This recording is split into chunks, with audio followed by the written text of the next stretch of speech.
This is Pulse of Africa, the face of Ethiopia, the voice of Africa.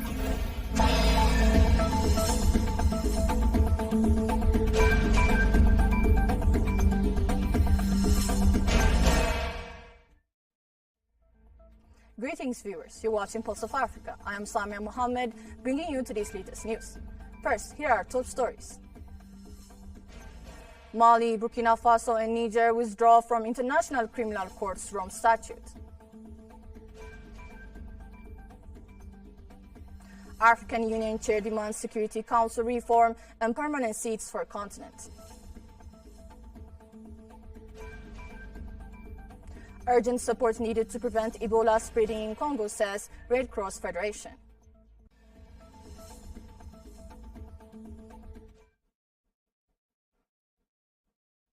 Now, the news in detail. The governments of Mali, Burkina Faso and Niger on Monday announced their immediate withdrawal from the Rome Statute of the International Criminal Court. In a joint statement issued in Bamako, the three countries said they had ratified the Rome Statute between 2000 and 2004 and had since cooperated with the ICC under the treaty as well as related agreements. However, over time, the ICC had become a neo-colonial instrument of repression in the hands of imperialism and a global symbol of selective justice, they said. According to the statement, the court has failed to prosecute clear cases of war crimes, crimes against humanity, genocide and aggression, remaining inexplicably, confusingly and complacently silent toward perpetrators of such crimes while targeting actors outside what it called the institutionalized circle of impunity in violation of its own statute.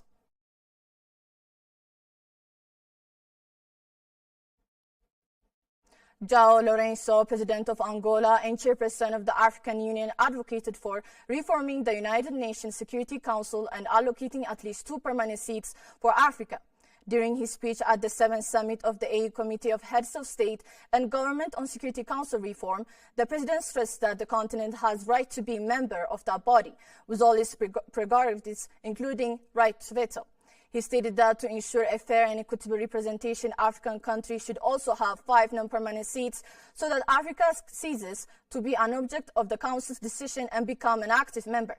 This demand is neither excessive nor symbolic, but rather the expressions of legitimate right based on the current geopolitical reality that demands the correction of this injustice, the AU chairperson stated.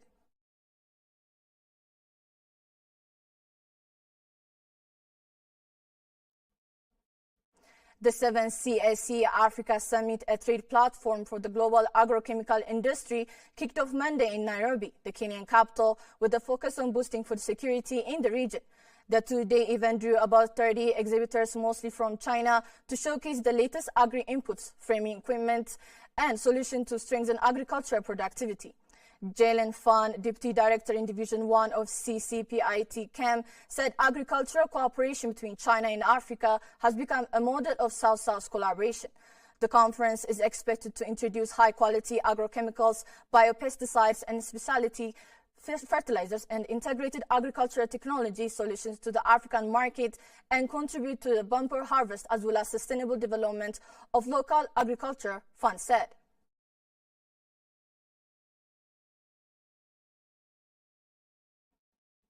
Health facilities in the epicenter of an Ebola outbreak in the Democratic Republic of Congo are overwhelmed and essential supplies are running out, the International Federation of Red Cross and Red Crescent Societies said on Monday. More resources are urgently needed to contain the outbreak, the IFRC said, as supplies of clean water and protective equipment near depletion. The IFRC is appealing for $25 million to help contain the outbreak in Bulapi in the center of Congo. The outbreak, the country's first in 3 years, was declared in early September.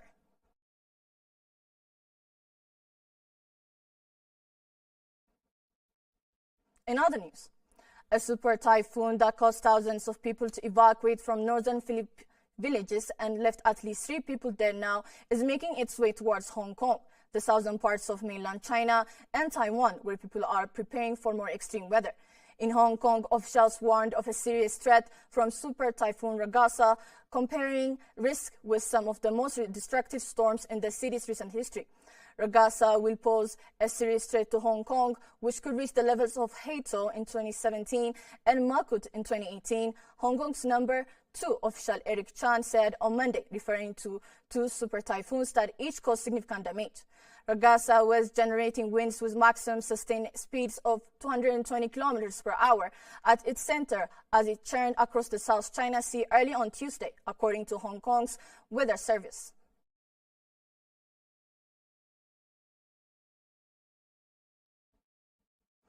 The Gates Foundation will give $912 million to the Global Fund to fight AIDS, tuberculosis, and malaria, philanthropist Bill Gates announced on Monday as he urged governments to reverse global health funding cuts.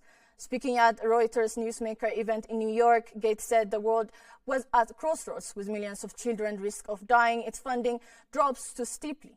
The Gates Foundation pledged matched its donation in 2022. That was the last time the Global Fund, a Geneva-based independent nonprofit, raised money on a 3-year budget cycle. The announcement follows deep aid cuts from governments around the world, led by the United States.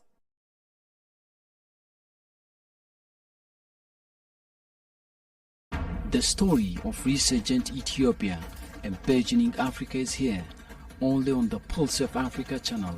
All the time, Pulse of Africa, the face of Ethiopia, the voice of Africa.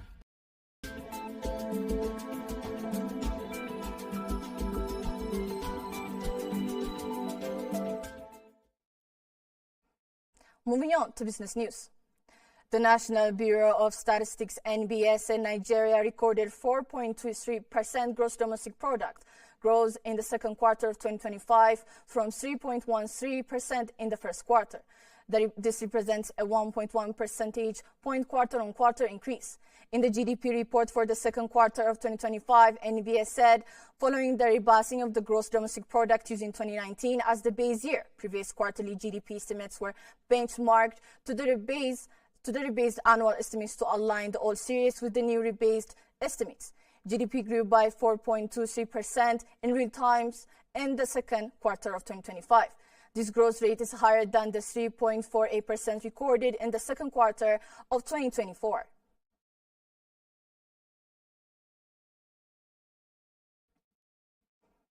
Finally, NVIDIA will invest up to $100 billion in OpenAI and supply it with data center chips, the company said on Monday, marking a tie-up between 2 of the highest-profile players in the global artificial intelligence race.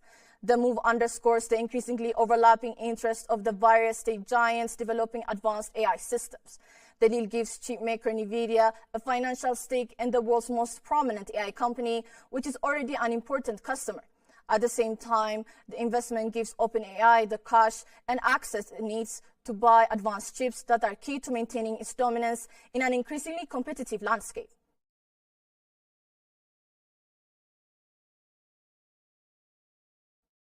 Before we close, here's a quick look at the latest global commodities prices.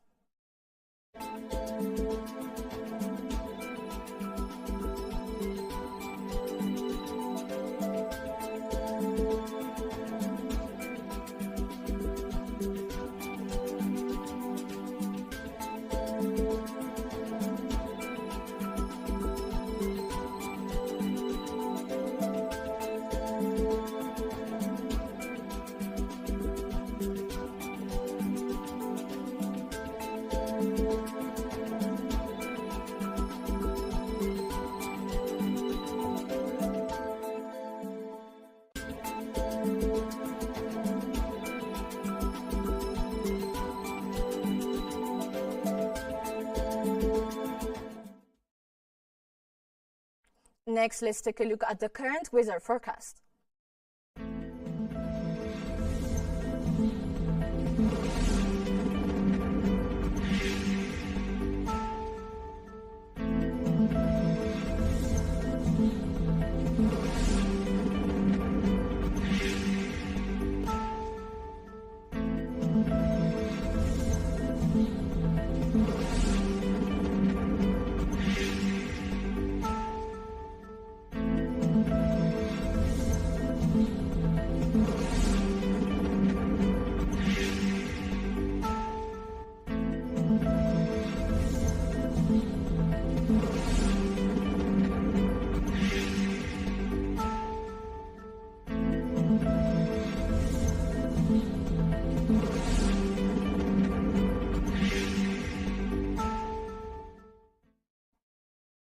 That's all from Pulse of Africa today. Thank you for being with us.